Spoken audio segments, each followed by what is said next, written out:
Bismillahirrahmanirrahim. Assalamualaikum warahmatullahi wabarakatuh. Waalaikumsalam warahmatullahi wabarakatuh. Baik, apa kabar hari ini? Alhamdulillah sehat. Kompak ya. Jadi kalau ditanya apa kabar hari ini, alhamdulillah luar biasa. Allahu Akbar. Ya. Oke, kita mulai lagi. Apa kabar hari ini? Alhamdulillah luar biasa. Allahu Akbar. Baik, terima kasih teman-teman sekalian.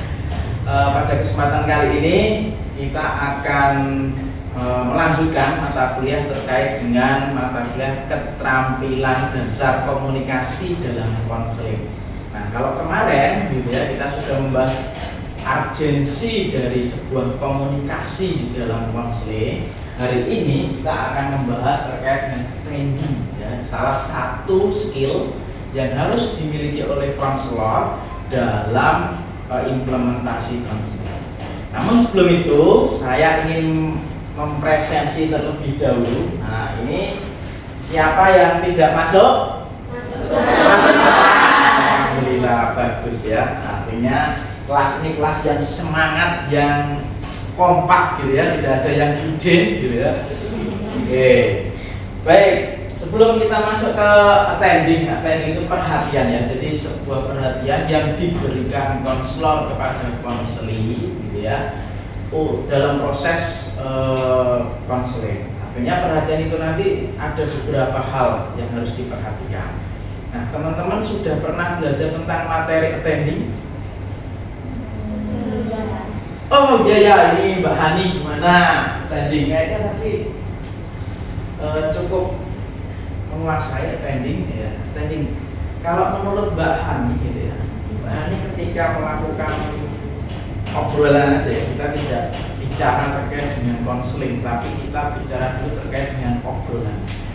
Mbak Hani pernah nggak ketika ngobrol dengan teman selalu memperhatikan dengan fokus, terus kemudian tidak main HP sendiri, terus kemudian mencoba mendengarkan dengan seksama? Oke, coba Anda ceritakan pengalaman Anda terkait dengan proses attending itu dalam proses obrolan itu seperti apa?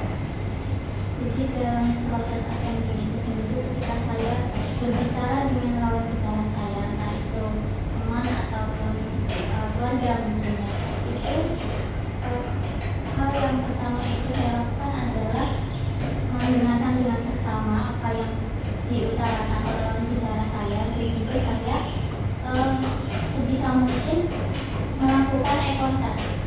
Jadi kontak mata secara langsung dengan si lawan bicara saya, agar si lawan bicara ini itu merasa bahwa saya itu memperhatikan apa yang sedang diutarakan olehnya. Oke, luar biasa, tepuk tangan dulu.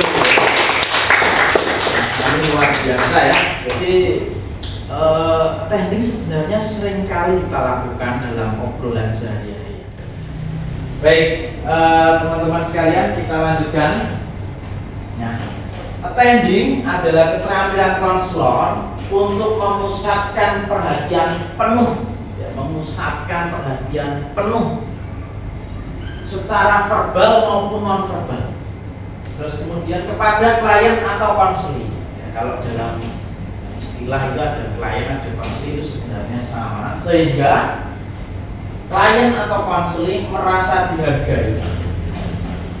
Kedua, merasa nyaman. Yang terakhir adalah bebas untuk berekspresi. Jadi ketika Anda melakukan proses konseling atau ketika ngobrol aja, ketika ngobrol konselor dengan orang biasa itu pasti beda. Kalau konselor ngobrol itu pasti dia akan memperhatikan dengan seksama, terus kemudian tidak memotong pembicaraan. Nah, yang pertama dihargai. Jadi kalau kita berusaha membantah terus atau berusaha melakukan konfrontasi terus, nanti ada juga keterampilan konfrontasi dalam proses konseling. Tapi itu tidak boleh digunakan berkali-kali, ya. Hanya mungkin 1 kali, 2 kali untuk meng-cross check. Janjane kowe iki piye sih orangnya, atau kasih A atau si B dan lain sebagainya. Terus kemudian merasa nyaman. Kenapa merasa nyaman? Karena tidak dipotong. Posisinya apapun yang dia sampaikan, ya, itu ya disampaikan begitu saja. Tidak ada yang dipotong. Kadang-kala kita sebagai orang yang diceritain oleh teman kita itu pengen cepat-cepat dipotong. Ya apa ya? Ya. Jadi kalau orang sabar itu, terus saya cerita oke, aku wis paham. Intinya wis ngerti ya.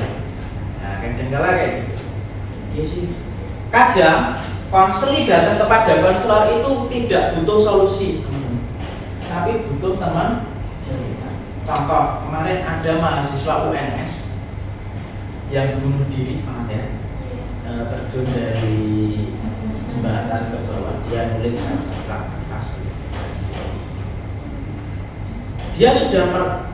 Dia sudah mencoba mencurhatkan segala hal, tapi dia masih merasa capek dalam kehidupannya kalau dia melakukan proses bunuh diri. Itu real, dekat dengan kita.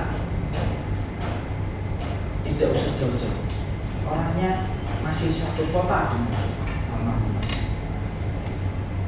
Jadi dimungkinkan di sekitar kita ini ada orang dalam tanda kutip suwung, ya. Jadi dia merasa sendiri di tengah keramaian. Pernah ya ngalami seperti itu ya. Kita kok ono wong sudah oke cekrak-cekrik foto. Tapi aku kok merasa sepi. Aku gak ono. Kanca-kancaku yo biasanya ngeki kado-kado yo.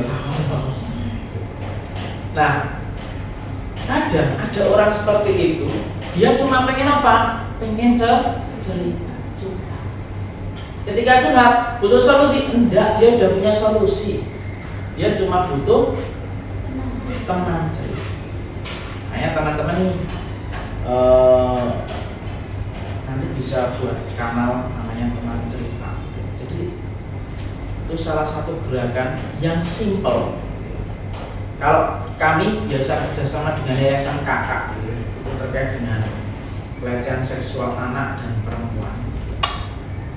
Pertama, hal yang penting ketika menangani permasalahan pelecehan dan kekerasan anak itu adalah speak up. Dan pertolongan pertama ketika speak up itu adalah kemampuan mendengar. Salah kita dalam memperhatikan orang itu, maka dia akan sulit untuk terbuka kepada orang. Betapa pentingnya standing dalam proses. Jadi kebanyakan dari kita kadang-kala ketika ngobrol itu malah justru sibuk di gadgetnya masing-masing. Pernah nggak ngalami ketika nongkrong atau ngumpul di burjo atau pas waktu makan bareng-bareng dengan teman-teman satu circle, semuanya sibuk dengan HP-nya masing-masing. Lalu ada tadi yang bahaya, lelaki tidak pernah bercerita. Sesuai lama-lama bermasalah enggak? Oke, kita ice breaking dulu, kita mulai ngelangut gitu ya. Tepuk tunggal, ganda, tepuk pramuka, yes, gitu ya. Ulangi ya. Tepuk tunggal, ganda, tepuk pramuka, yes. Ya semangat, nggak boleh loyo ya. Oke, teman-teman sekalian, ada 3 unsur dalam attending. Pertama adalah posisi duduk. Posisi duduk nggak boleh gini-gini ya. Ini kayak apa malah gini ya? Nggak boleh. Ya. Posisi duduk. Yang kedua, kontak. Itu tadi Mbak Hani sampaikan. Jadi kita harus memperhatikan tidak gini, ya? Baik.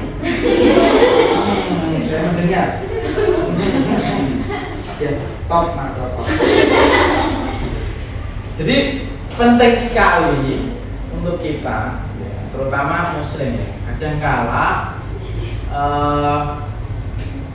masalah gender menjadi satu perihal penting dalam konselor Islam. Biasanya yang laki-laki dengan laki-laki, perempuan dengan perempuan. Kenapa demikian? Karena ya ini eye contact. Kita berhati-hati terhadap gini.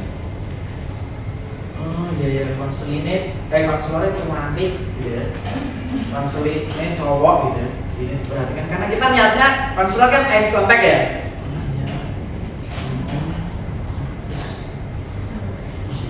Ini seneng aku mau biaya. Padahal niat kita itu kita mempraktekkan attending, tapi salah sangka. Lama-lama konselor ketergantungan bukan karena dia mau curhat, tapi mau ketemu konselornya. Itu bahaya. Nanti terjadi transferasi. Jadi terakhir adalah listening atau keterampilan mendengarkan ada sesuatu hal yang sulit. Nah, oke, kita bedah dulu yang pertama. Posisi duduk. Posisi duduk termasuk gerak isyarat dan ekspresi muka. Nah, perhatikan ya, ini konselornya, ini konselingnya, atau kebalik ya, saya nggak tahu, saya ngambil gambar aja. Nah, kita lihat posisi duduknya agak membungkuk. Jadi kita praktek langsung aja ya, kita praktek langsung.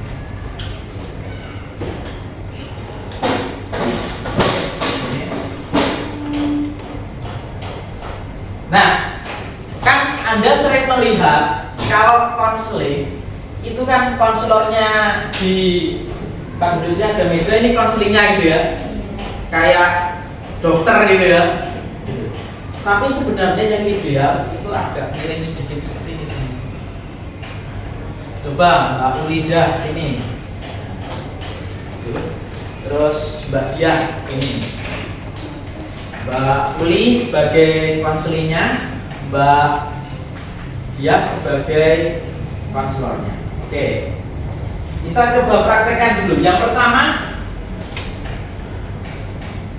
duduk dengan badan menghadap konseling, ya. Duduk dengan badan menghadap konseling.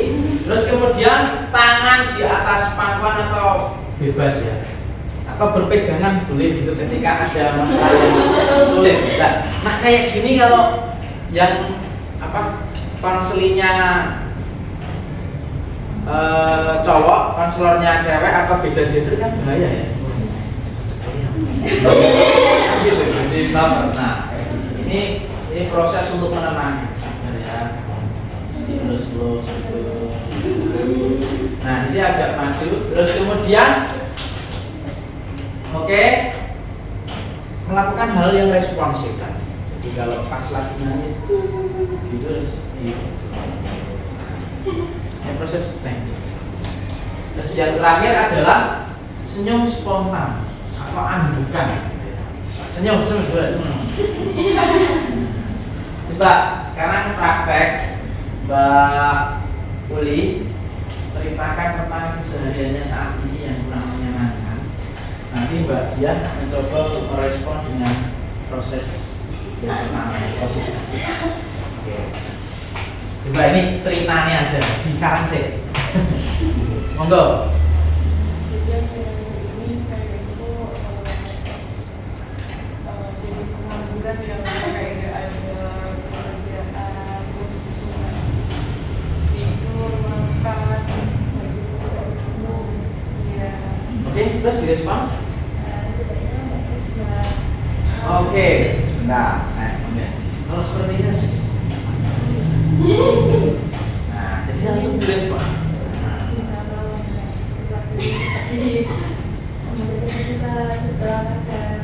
Terus dipegang tangannya, kamu pasti. Oke, gitu. Tepuk tangan teman-teman. Ini silakan kembali. Nah, ada 3 ya tadi ya. Yang pertama apa teman-teman? Posisi duduk. Nah, posisi duduk. duduk menghadap konseling, terus kemudian mencoba untuk rileks gitu ya, merespon setiap gerakan ataupun ekspresi dari konseling. Dan kedua apa teman-teman? Kontak mata atau eye contact. Juga untuk memperhatikan konseling secara seksama ya dalam proses. Terakhir, mendengarkan atau listen. Oke, saya pengen teman-teman kita ingat-ingat gitu ya 3 konsep ini dengan gerakan. Ketika saya gerakkan tangan saya seperti ini, berarti kalian jawabnya posisi duduk. Di posisi duduk. Kalau saya seperti ini berarti posisi duduk. Oke, yang kedua tadi apa teman-teman? Kontak mata seperti apa? Ini ya. Pak Gibran. Kalau saya seperti ini berarti kontak. Yang terakhir mendengarkan. Oke, gini ya. Oke, kita coba. Saya praktek. Saya yang memperagakan, kalian yang menjawab ya. Posisi duduk, mendengarkan, kontak mata. Posisi duduk, mendengarkan, kontak mata. Kontak mata. Posisi duduk, mendengarkan. Oke, tepuk tangan. Ya, jadi ada 3 konsep yang harus diperhatikan dalam proses blending. Yaitu yang pertama adalah posisi duduk, kedua adalah kontak mata, dan yang ketiga adalah mendengarkan. Baik, sudah selesai? Sudah. Oke, baik. Salah satu silakan untuk mempresentasikan. Monggo, silakan salah satu yang belum maju. Oke, monggo Mbak Maya. Depan.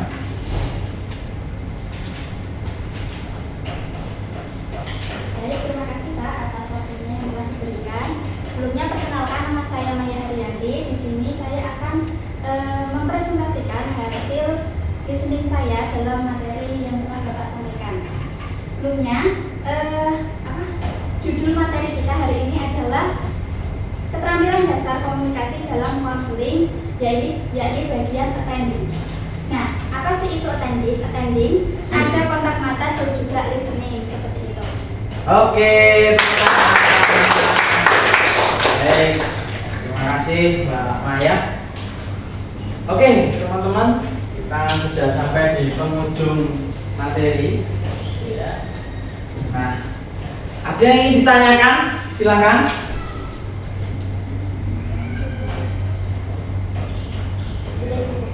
Sudah cukup?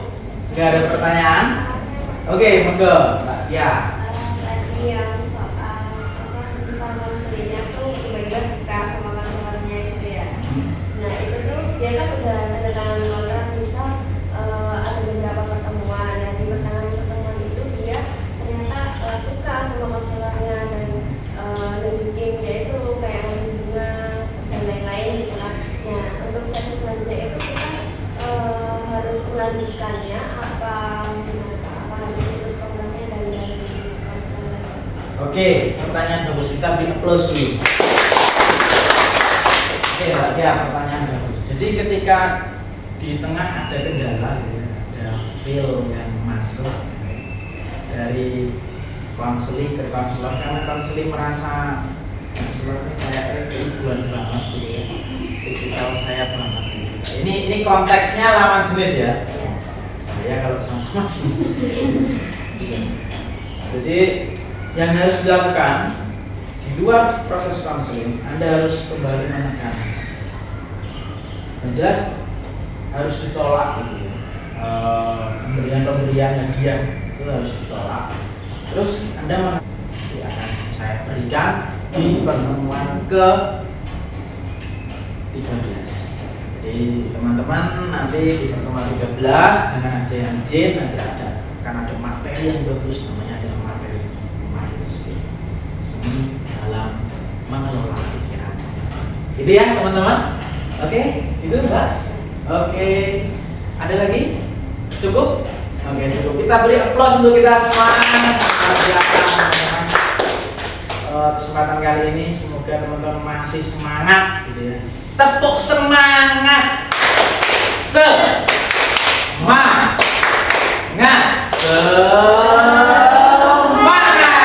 Ulang ya. Tepuk semangat. Semangat. Semangat. Oke, semoga hari Anda cerah hari ini dan baik semuanya, sehat selalu. Kita bisa ketemu lagi di pertemuan yang akan datang. Kalau ada salah kata saya mohon maaf. Billahi taufiq wal hidayah. Wassalamualaikum warahmatullahi wabarakatuh. Waalaikumsalam warahmatullahi wabarakatuh.